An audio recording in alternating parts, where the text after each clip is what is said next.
Mesdames, Mesdemoiselles et Messieurs, bonjour. Mesdames, Mesdemoiselles et Messieurs, bonjour.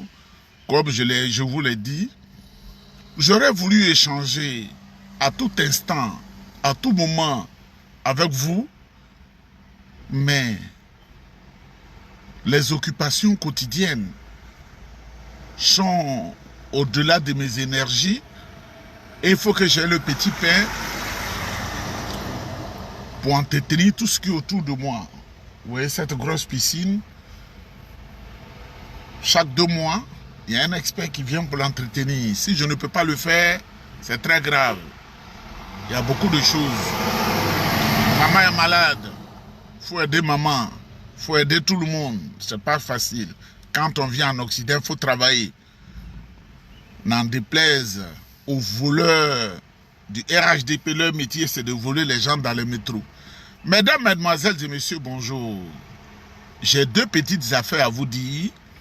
Vous savez, le quartier où je suis venu habiter, chaque jour, il y a des travaux. Chaque jour, il y a des travaux. C'est en Côte d'Ivoire, on dit on a fait pont, on a fait route. Moi, je suis venu habiter dans le quartier. C'est parce que j'ai pas... Tout est travaux en tout temps. Tu ne sais même pas pourquoi ils font le travail. Mais ils viennent faire le travail encore. Parce que tout le monde doit être content, content, content. On plante arbre, après on déracine, on vient, on plante même arbre, enfin. Tout est beau, tout est propre, tout est nettoyé. Il n'y a même pas même, je ne sais pas s'il y a saleté sur le goudron. Hein. Bonjour. Mesdames, Mesdemoiselles et Messieurs, c'est avec une joie indicible. Pour ceux qui ne comprennent pas, ça veut dire une grande, très grande joie que j'ai accueilli la réaction des députés du plus grand parti de Côte d'Ivoire, le PDCI et DA, qui ont boycotté le Parlement.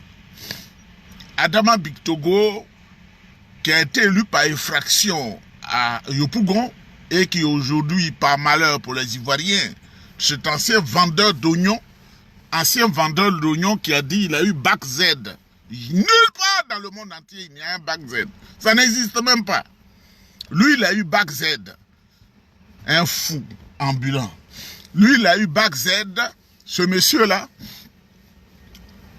il a invité le président de l'Assemblée nationale de la République sœur du Congo-Brazzaville.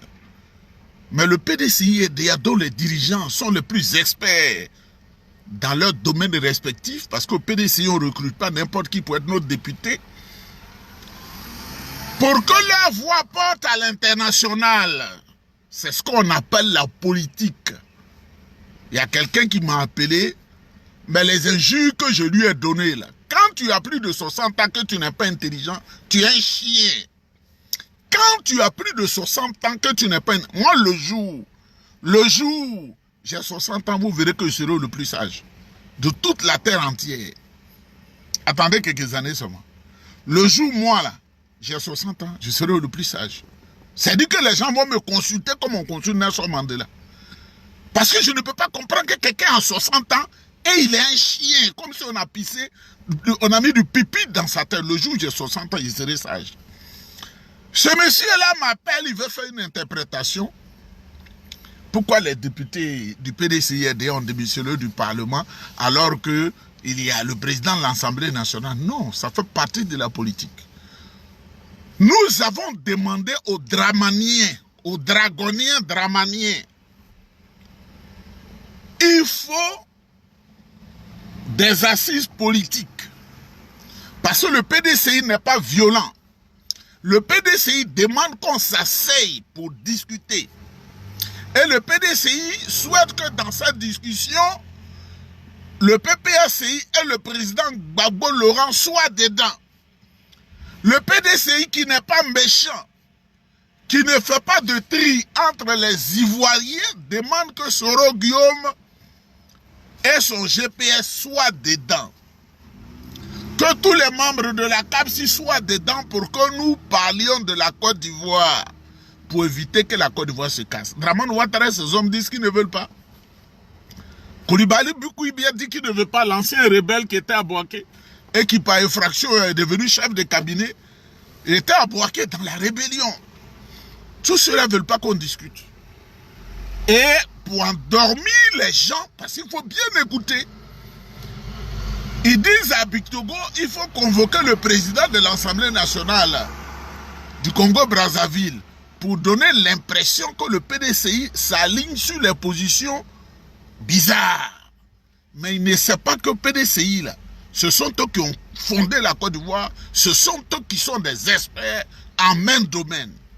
Ils sont sortis de la salle et ils ont raison, même s'ils étaient dedans, mais j'allais sortir de la salle. Mais comme je n'ai pas parlé pendant longtemps, et regardez, quand quelqu'un traite, c'est difficile. Hein? Ou quelqu'un a pris l'argent de l'ennemi, c'est difficile. Quand tu t'es vendu toi-même puis on t'a acheté, c'est difficile. Je ne dis pas que quand tu es PDCI, tu ne peux pas avoir ami au RDR. Je n'ai pas dit ça. Je n'ai pas dit que si tu es RDR, tu ne peux pas avoir ami au PDCI ou au PPACI. Nous sommes des Ivoiriens. Mais quand tu te laisses acheter délibérément, tu n'as plus voix au chapitre. Tu es foutu complètement. Quand le PDCI est sorti de l'hémicycle, c'est-à-dire ceux qui ne comprennent pas hémicycle, ça veut dire de l'Assemblée nationale, là où on vote les lois, ceux qui sont restés là-bas, là, ils se disent PDCI aussi. Ils sont deux. Et ils sont des frères. Ils sont de la même région, pratiquement géographique. Mesdames, mesdemoiselles et messieurs, je ne vais pas dire le nom de quelqu'un aujourd'hui. Quand tu es traite qu'on t'a acheté, au moment où tes collègues sortent de l'Assemblée nationale, tu ne peux pas parce qu'on te tient. Les deux qui ont trahi, là, qui sont restés à l'Assemblée nationale, ils sont de la même sphère géographique que Blé Goudé. Les deux là, qui sont restés à l'Assemblée nationale, dans un parlement qui regroupe toute la République là, 64 ethnies là, ils sont de la même sphère géographique que Blé Goudé. Les deux qui ont eu le PDCI boycottent l'Assemblée nationale, eux ils boycottent le PDCI RDA. Ils sont de la même région que Blé Goudé. Ceci explique cela. On ne peut rien dire. Moi, je m'en fous. Je ne suis pas dans la poche de quelqu'un. Donc, je parle comme je veux. Vous voyez, il y a des gens qui détruisent l'œuvre commune. Tout le monde sort. Tout le monde sort. Des dizaines de personnes sortent.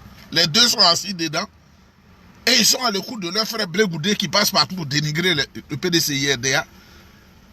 Et tous les membres de la coalition, mesdames, mesdemoiselles et messieurs, je voudrais féliciter les élus du PDCI RDA qui ont compris qu'il faut sortir de ces réunions bizarres.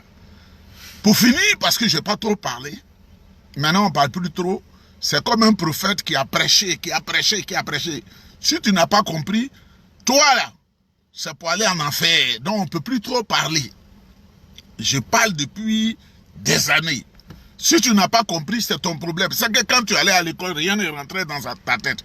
Nous, là, quand M. Lego Augustin, il parlait, au CM2, quand il a fini de parler, déjà, je retiens tout. Tout est dans ma tête. Si toi, tu n'es pas comme ça, là, on s'en fout. Hein? Mesdames, mesdemoiselles et messieurs, de la nationalité burkinabé de Dramane Ouattara, nous n'avons rien contre le vieux, mais c'est des choses vraies et objectives. Monsieur Alassane Ouattara a-t-il déjà renoncé à la nationalité américaine parce qu'il était marié à Barbara Jean Davis? Et la loi américaine dit que quand tu es marié à leur fille, tu bénéficies de leur nationalité. Il faut que le président Alassane Ouattara explique clairement s'il a renoncé à la nationalité américaine. Parce qu'ici, on peut vérifier le primitif, tous ces éléments-là, nous on peut les vérifier en direct. Ça, c'est pas compliqué. On peut vérifier. Que lui-même, il dise par ses conseillers juridiques que j'ai renoncé à la nationalité américaine. On veut le savoir. Quand il a marié la maman de Gaussou, la guinéenne, qui nous disent clairement s'il a renoncé à la nationalité guinéenne. Quand il a marié Dominique Ouattara, qui est franco-algérienne, que M. Ouattara dise clair, avec des documents à l'appui, qu'en épousant Dominique, j'ai renoncé, comment on appelle, en postulant à la présidence de la République de Côte d'Ivoire, selon lui-même les lois, il a renoncé à la citoyenneté algérienne et française. Nous voulons voir ça. Deuxième chose, et la dernière, Alassane Ouattara est allé aux États-Unis avec une bourse burkinabé. Il a mené toutes ses opérations en tant que burkinabé. Nous voulons qu'il dise à travers ses conseils juridiques que oui, j'ai renoncé à la nationalité burkinabé, qui nous montre un document. Parce qu'aujourd'hui, là, on est en pole position pour bien vérifier ça. Moi, j'ai au moins 3 amis qui sont ministres dans le gouvernement burkinabé. C'est le président Ibrahim Traoré qui n'est pas mon ami.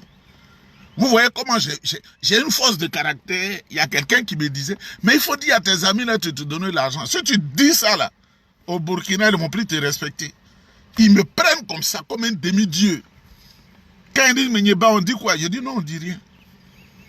C'est pas dit, je n'en ai pas besoin. Peut-être c'est qu'aujourd'hui, ils vont comprendre. On va dire, ce gars-là, il est difficile. Hein?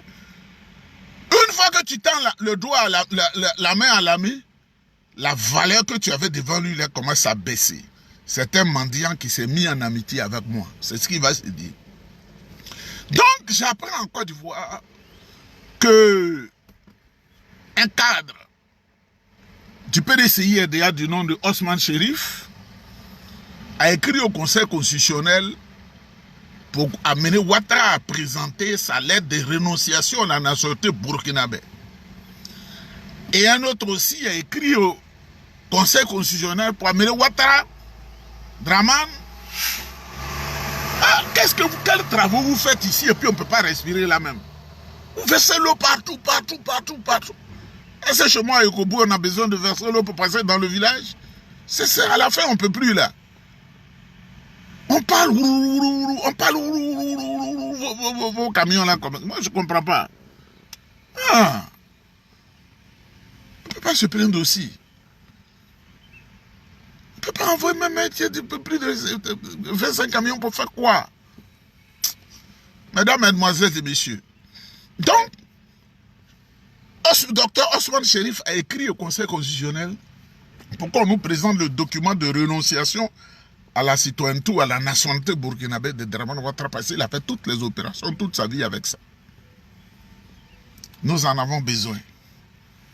Dites au président Alassane Ouattara que je salue chaleureusement, mais c'est lui qui dit qu'il connaît la loi. Nous aussi, on connaît la loi. Nous sommes leurs enfants, mais c'est pourquoi on est allé à l'école. Pour ne pas être des ignorants, des idiots à qui on donne 5000 francs et un morceau de pain pour monter dans les voitures. C'est pourquoi on est allé à l'école. On n'a pas voulu accepter cette situation. Donc, dites-lui qu'on a besoin de voir son document et que le Conseil constitutionnel, présidé par la plus guinéenne des Guinéennes, Namamba Chantal Camara, la sœur de Kandia Camara, nous attendons le document de M. Alassane Ouattara. Mesdames, mesdemoiselles et messieurs, on ne parle plus trop parce que je sors. Je vais aller prendre un produit et puis venir nager un peu à la piscine. Oh, vraiment, la belle vie, hein? Je vais sauter dedans. Je suis devenu trop lourd, hein? Il ne faut pas que j'aille au grand bassin. Et puis, je ne peux plus faire chose.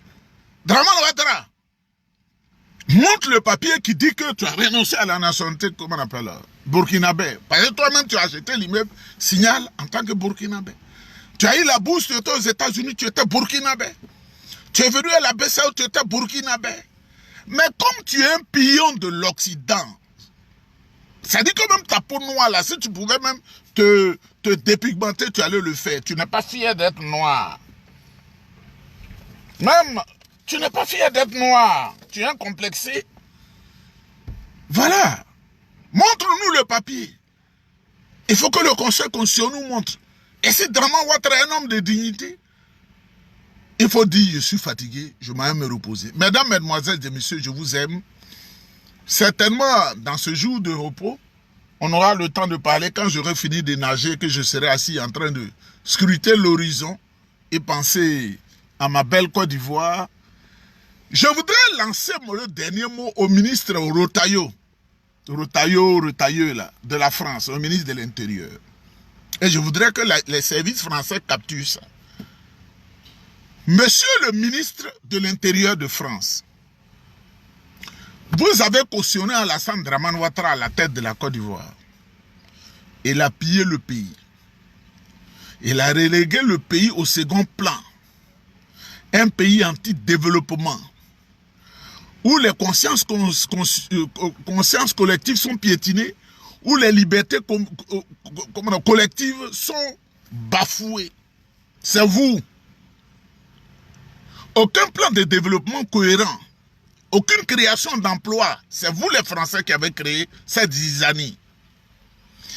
Et la population à 98% pense aujourd'hui que la France est responsable. Ceux qui sont à Paris, qui marchent pour Draman Ouattara que vous avez mis au pouvoir là, ce sont ses partisans, qui sont des tilapias, qui passent par l'Algérie, qui passent par le Maroc, qui passent par la Tunisie, qui passent par la Libye. C'est vous qui avez créé ça pour aller sur l'île de Lampedusa. Rotayo, quand on veut créer un problème, il faut le prendre à la base. Vous cherchez ceux qui n'ont pas papier. C'est les partisans de Ouattara que vous avez mis, vous avez bombardé nos parents, vous avez tué nos parents. Ce sont eux qui sont en France. Ils disent qu'ils n'ont rien en Côte d'Ivoire. Quand ils arrivent en France, le système social tel que conçu permet à leurs femmes de ne pas travailler et eux-mêmes ils ne travaillent pas. Ils peuvent faire 10 enfants, les mettre dans les berceaux, les entasser comme des marchandises et puis avoir quelque chose du système français. Ou quand ils arrivent, qu'ils ont une soeur qui est déjà en France, ils s'organisent pour dire, bon, toi, il faut épouser tel monsieur qui est venu d'Algérie, qui a traversé par la Tunisie, et ils se marient entre eux. Donc, je voudrais vous féliciter pour cette loi, monsieur le ministre. Et au moment où je vous parle, c'est à partir de Daloa, en Côte d'Ivoire, Daloa et à Niamey, que la forte communauté de ceux et celles qu'on connaît qui traversent le désert pour aller en France. Si vous ne voulez pas que la France soit le dépotoir de l'humanité, monsieur le ministre, vous devez continuer l'opération de rapatriement massif de ces gens-là. Parce que, monsieur le ministre, il y a un mois, j'étais à Paris dans un quartier qu'on appelle Château-Rouge. J'ai dû fermer mes grosses narines pour traverser Paris. Ça sent, ça pue. J'étais en compagnie de quelques amis qui sont des Américains, des Canadiens et une amie. Ils ont dit, mais la France, eux, ils ne mettront plus pied à Paris. Parce que ça, c'est pourri. N'importe quoi. Des agressions, on a été obligé de sauter dans la voiture et partir immédiatement. J'ai fait le tour, l'île de France. Voilà, l'île de France ou bien quoi, l'île de France. La pourriture. Nous avons mené nos enquêtes à la gare du Nord, à la gare Saint-Lazare. La France est pourrie. Il faut que les 4000 policiers, vous les doublez, que vous se doubliez, il faut que ce soit 8000 policiers. Il faut les chasser tous de la France pour venir profiter de leur soi-disant émergence en Côte d'Ivoire, émergence bancale. Il faut tous les chasser. On ne peut pas vivre dans un pays sans papier. Ce n'est pas normal. Si vous ne réussissez pas ce plan, la France sera perdue dans les 200 prochaines années. Que Dieu vous bénisse, on est ensemble.